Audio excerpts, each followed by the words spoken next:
Bonjour à tous, allez on y va pour les énergies de la semaine du 12 au 18 février.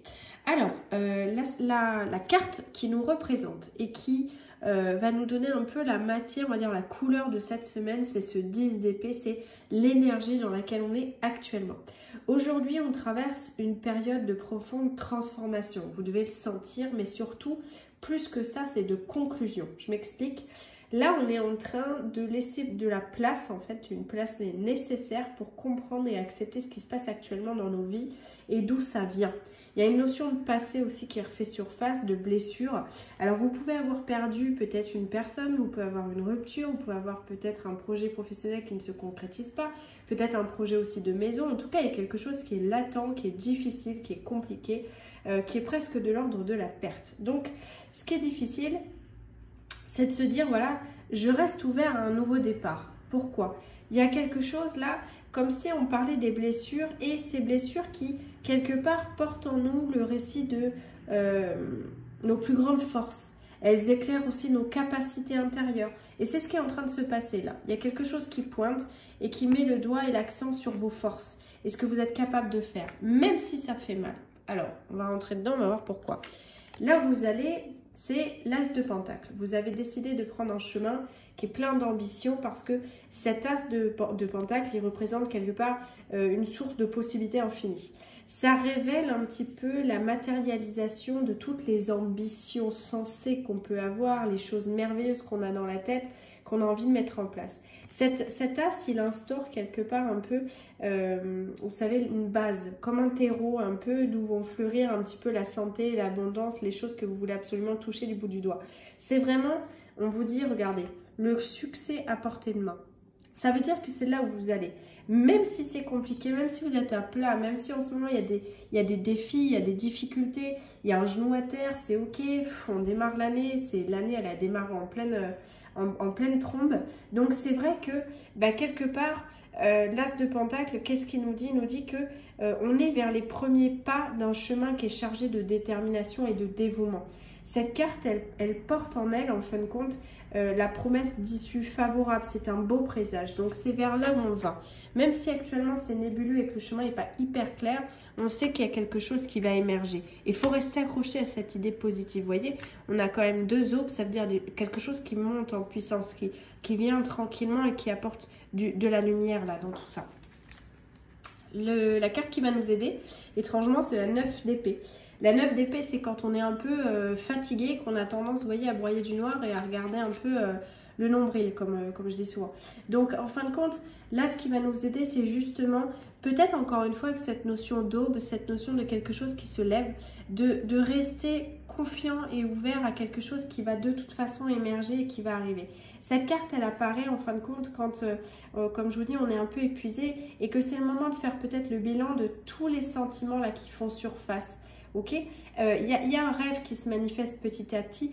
Insufflez-vous de la joie plutôt qu'être de vous rouler peut-être dans quelque chose de négatif ou de vous regarder parce que ça va pas, parce que je suis fatiguée, parce que c'est...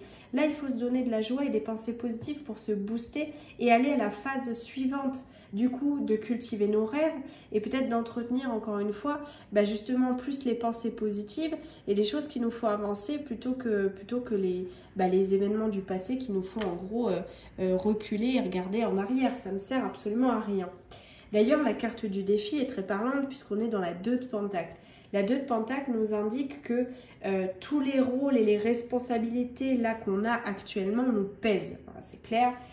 On est en train de jongler avec tout ça. On est en train de se dire, bon voilà, j'ai un sentiment de vertige parce que j'en peux plus, je suis fatiguée. Il y a trop de trucs, trop de choses, trop de tâches. Mais voilà, vous pouvez vous sentir aussi écartelé dans ces directions opposées. Et l'idée, c'est de prendre un moment pour réfléchir justement aux dualités qui se présentent à vous. Comment les forces opposées qui sont à l'œuvre dans votre vie se présentent, justement. Donc là, ce qu'on vous demande, c'est n'investissez peut-être pas trop de ressources ou de dévouement. Priorisez vos tâches, tout simplement. Réalignez-vous sur une meilleure organisation. Au niveau sentimental, c'est drôle, on a le mat. Le mat, c'est le recommencement, c'est le redémarrage. Mais quelque part, j'ai l'impression que là, ben, finalement, vous n'êtes pas prêt. Mais vous n'êtes pas prêt à quoi? Vous avez peur, mais peur de quoi? Là, l'univers vous demande en gros de poser vos émotions, de poser tout ce que vous avez envie de faire et de faire le grand saut de l'ange, de vous lancer dans les expériences qui vous titillent et puis là, qui attendent que d'être vécues en fin de compte. Pardon. Là, vous êtes dans une quête de liberté et d'expression personnelle. Alors, bousculez les choses dans votre vie pour arriver à cette notion, à cet état de fait, en fait. Donc, c'est assez important.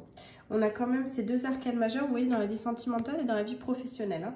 Dans la vie professionnelle, on a le 6, les amoureux. Encore une fois, on est à l'aube d'une collaboration qui va porter ses fruits. C'est comme si on avait une trajectoire, là, qui est prise, qui est remplie de passion, de conviction, d'excitation, mais aussi d'appréhension. C'est un peu comme s'il fallait peser le pour et le contre là, des choix qui vont se présenter à vous. Et peut-être de se dire, voilà, j'ai une envie de grandir, j'ai une envie de dépasser mes peurs.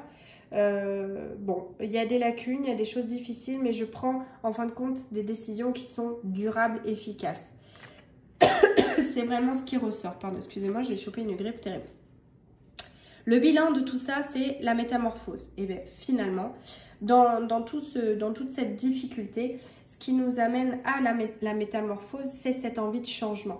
On est en train de laisser le changement nous honorer. Que ça soit par le style, avec un changement d'habit, de style, de façon de se présenter, que ça soit dans notre langage, que ça soit dans notre point de vue. Bon, la liste est longue, mais en tout cas, il y a un changement qui est là. Tout comme en fait les phases de la lune, on a nous nos propres rythmes, nos propres phases. Et je pense qu'il est nécessaire aujourd'hui d'accepter ces différents changements et d'évoluer avec grâce justement dans tout ce cycle de vie qui est en train de se mettre en place, tantôt difficile, tantôt lumineux, tantôt compliqué parce qu'on est fatigué et qu'on n'en voit peut-être pas le chemin, et tantôt lumineux parce qu'on sait exactement où on va, comment on a envie de mettre les choses en place, on a les bonnes personnes, les bonnes configurations, etc. Ça varie, ça bouge. Et là, si vous êtes en bas, c'est ok, sachez que voilà, vous allez remonter. C'est aussi sûr que le jour va se lever demain, c'est clair. Donc tout n'est pas à prendre à mal, au contraire, c'est vraiment une étape là pour la prochaine marche, on va dire, du chemin que vous êtes en train de mettre en place. Donc allez, courage et puis passez une belle semaine.